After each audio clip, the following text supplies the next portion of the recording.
The Sun is the star at the center of the solar system. It is a nearly perfect sphere of hot plasma. It is by far the most important source of energy for life on Earth. So let's jump into the video to see how close can we get to the Sun.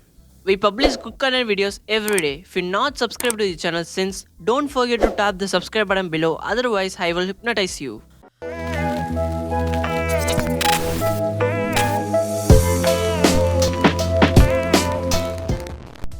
Right now, NASA is exploring the Sun like never before. In 2018, it launched the Parker Solar Probe, which is swooping to within 6.2 million kilometers of the Sun's surface, the closest we have ever been. Extreme heat is the most obvious concern. The Sun's surface temperature is a stifling 10,340 degrees Fahrenheit, about 5,726 degrees Celsius. Curiously though, the area that surrounds the Sun is even hotter. Riding in the space shuttle, though, someone could get much closer to our star. The ship's reinforced carbon-carbon heat shield is designed to withstand temperatures of up to 4,700 degrees to ensure that the spacecraft and its passenger can survive the friction heat generated when it re-enters the atmosphere from orbit. If the shield wrapped the entire shuttle, astronauts could fly to within 1.3 million miles of the Sun, but the integrity of the shield degrades rapidly above 4,700 degrees and the cockpit would begin to cook. Much hotter than that, the shields would fail altogether and the vehicle would combust in less than a minute. Our first stop gets pretty hot. At 7 million to 10 million kilometers above the Sun's surface, we reach the corona, the outermost layer of the Sun. It blazes at 1 million degrees Celsius, nearly 900 times as hot as lava, and it's tens of thousands of times brighter here than on Earth. Now, the probe's heat shield works like a very good mirror, reflecting 99.9% of the incoming light. But we will need something even better as we get closer. At about 3000 kilometers above the surface, we reach the chromosphere, the second layer of the Sun. See that massive plume? That's called a solar prominence. These loops of gas are suspended by a powerful magnetic field and stretched for tens of thousands of kilometers beyond the Sun. And they can reach over 10,000 degrees Celsius, exactly the sort of obstacle you would want to avoid when flying a spacecraft into the Sun. And the next layer is just as perilous, the photosphere. This is the surface of the Sun we see every day down here. You will start to feel pretty loosey because the Sun's gravity is so strong. A 150-pound person on Earth would weigh about 4,000 pounds here. That's nearly the same as a rhino. If you could land here, all the extra weight would crush your bones and pulverize your internal organs.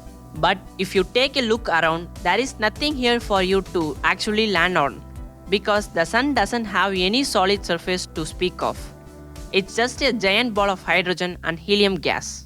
So instead of landing on the photosphere, you are going to sink into it. One of the biggest dangers in the photosphere comes from these enormous black spots you can see as you look around. These are called sunspots. They are cooler regions of gas, some as large as the entire Earth. The sunspots are produced by powerful magnetic fields coming from inside the Sun, which on one hand would fry your electronics, but more importantly, where a sunspot forms, a solar flare often follows. That's when magnetic fields and super hot gas violently erupt from the surface, releasing as much energy as 10 billion hydrogen bombs. So let's clear off those active regions and make our way to the Sun's interior.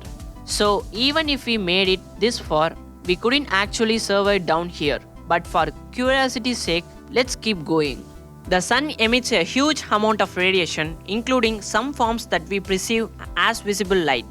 Dangerous types of radiation intensify as you get closer to the Sun. High radioactivity levels in deep space may be linked to cardiovascular problems. A 2016 survey found that the astronauts who had flown outside of low Earth orbit were more likely to die of heart attacks or strokes than their peers who stayed closer to the home planet.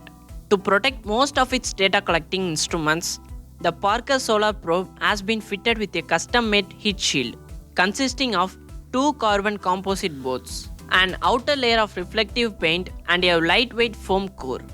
The shield looks more like a snail shell than a turtle's. Instead of enveloping the entire probe, it sits on one side of it. When facing the sun, this thermal protection system will safeguard the instruments behind it from heat radiation that will be 475 times more powerful than anything experienced by Earth orbiting satellites. For the Parker Solar Probe to do its job, the thermal protection system needs to continually face the sun. Thrusters will always orient the shield into the right position. Those thrusters need fuel, and eventually the spacecraft will run out of juice.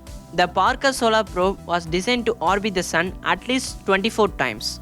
Unprotected parts of the PSP will then shift toward the sun and disintegrate, transforming the probe into so much space dust.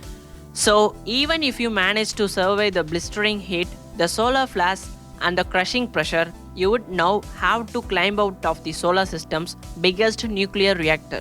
Let's just say the odds are not in your favor. Maybe the closest encounter to the sun should be on the beach. So I think you guys enjoyed this video. Please make sure to click the like button below this video and subscribe to the channel.